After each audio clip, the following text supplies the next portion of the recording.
പെരുന്നയിലെ NSS ആസ്ഥാനവും കേന്ദ്ര രാഷ്ട്രീയ നേതൃത്വവും തമ്മിലുള്ള പോര് വീണ്ടും വീര്യത്തോടെ പുകയുന്നു.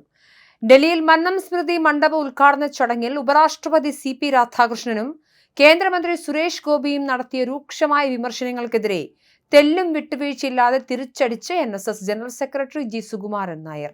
ഇരുവരുടെയും പ്രസ്താവനകൾക്ക് പിന്നിൽ വ്യക്തമായ രാഷ്ട്രീയ താൽപര്യങ്ങളും ഗൂഢലക്ഷ്യങ്ങളും ഉണ്ടെന്നാണ് NSS നേതൃത്വത്തിന്റെ വിലയിരുത്തൽ. മന്നം സമാധിയിൽ ആർക്കും പ്രവേശന വിലക്കില്ലെന്ന അടിസ്ഥാന നിലപാട് വ്യക്തമാക്കുമ്പോഴും സുരക്ഷാ പരിശോധനയുടെ പേരിൽ നായയെ അഥവാ സ്നിഫർ ഡോഗിനെ സമാധി സ്ഥാനത്തേക്ക് കയറ്റാൻ അനുവദിക്കില്ലെന്ന കർശന നിലപാടിലാണ് സുകുമാരൻ നായർ. NSS ഒരു ക്ഷേത്രം പോലെ അതീവ വിശുദ്ധിയോടെയും ആദരവോടെയും കാണുന്ന സ്ഥലമാണ് മന്നം സമാധി.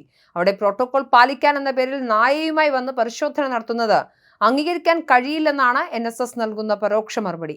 ശബരിമലയിൽ പോലും VIP സുരക്ഷയുടെ ഭാഗമായി പോലീസും സുരക്ഷാ ഏജൻസികളും നായയെ കൊണ്ടുവന്ന് സ്നിഫർ പരിശോധന നടത്താറുണ്ട്. ഭരണഘടനാ പദവിയിലുള്ളവർ എത്തുമ്പോൾ നൽകേണ്ട സാധാരണ സുരക്ഷാ പ്രോട്ടോകോൾ മാത്രമാണിത്. എന്നാൽ ആചാരങ്ങളും വിശ്വാസങ്ങളും പാലിക്കപ്പെടേണ്ട വിശുദ്ധ ഇടങ്ങളിൽ ഇത്തരത്തിലുള്ള യാന്ത്രികമായ സുരക്ഷാ മാനദണ്ഡങ്ങൾ അടിച്ചേൽപ്പിക്കാൻ കഴിയില്ല എന്നാണ് സുകുമാരൻ നായരുടെ പക്ഷം.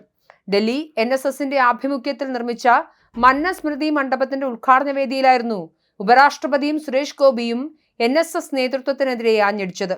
നിങ്ങളാണ് എല്ലാമെന്ന് വിചാരിക്കരുത്. മന്നത്ത് പത്മനാഭന്റെ സംഭാവനകൾ കാരണമാണ് നിങ്ങൾ ഇന്നത്തെ നിലയിൽ എത്തിയത്. ഞാൻ പ്രസിഡന്റ് ആണെന്നോ ജനറൽ സെക്രട്ടറി ആണെന്നോ പറഞ്ഞ് മന്നം സമാധിയിലേക്ക് ഇന്നയാൾ വരരുതെന്ന് നിലപാടെടുക്കാനാകില്ല എന്നായിരുന്നു ഉപരാഷ്ട്രപതി CP രാധാകൃഷ്ണന്റെ വാക്കുകൾ. ഇതിനു പിന്നാലെ ചടങ്ങിന് ശേഷം മാധ്യമങ്ങളോട് സംസാരിച്ച കേന്ദ്രമന്ത്രി സുരേഷ് ഗോപിയും കടുത്ത ഭാഷയിൽ പ്രതികരിച്ചു. പെരുന്ന സ്വയം ശുദ്ധീകരിക്കപ്പെടുമെന്നും ഒന്നെങ്കിൽ ഇപ്പോൾ അതിന് നേതൃത്വം നൽകുന്നവരുടെ സ്വയം മാറും, അല്ലെങ്കിൽ കാലം അവിടെ ശുദ്ധീകരണം നടത്തുമെന്നും അദ്ദേഹം തുറന്നടിച്ചു. തെരഞ്ഞെടുപ്പിന് ശേഷം വലിയ ശുദ്ധി നടന്നിട്ടുണ്ടെന്നും പെരുന്നയ്ക്ക് പകരം ഡൽഹിയിലെ സ്മൃതി മണ്ഡപം ഒരു ബദലാണെന്നും സുരേഷ് ഗോപി കൂട്ടിച്ചേർത്തു. ഇത്തരം വിമർശനങ്ങൾ മറുപടി പോലും അർഹിക്കുന്നില്ലെന്നാണ് G. സുകുമാരൻ നായരുടെ പ്രതികരണം.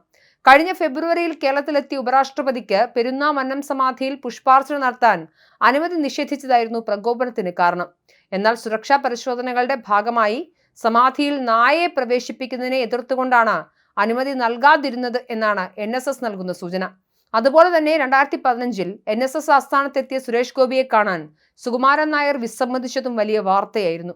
അന്ന് BJP പ്രവേശനം മുന്നിൽ കണ്ടുകൊണ്ട് NSSന്റെ വാർഷിക ബജറ്റ് മീറ്റിംഗ് നടന്നുകൊണ്ടിരുന്ന ഹാളിലേക്ക് കടന്നുവരാൻ ശ്രമിച്ചതുകൊണ്ടാണ് അന്ന് സുരേഷ് ഗോപിയെ തടഞ്ഞതെന്നും അല്ലാതെ വ്യക്തിപരമായ വിരോധമല്ലെന്നും സുകുമാരൻ നായർ മുൻപും വ്യക്തമാക്കിയിട്ടുണ്ട്. പെരുന്നയിലെ ആസ്ഥാനത്തെയും മന്നം സമാധിയെയും രാഷ്ട്രീയ ലക്ഷ്യങ്ങൾക്കായി ഉപയോഗിക്കാൻ NSS അനുവദിക്കില്ല. ഏതൊരു സാധാരണക്കാരനും ഭക്തനും സമാധിയിൽ വന്ന് പ്രണാമം അർപ്പിക്കാൻ തടസ്സമില്ല.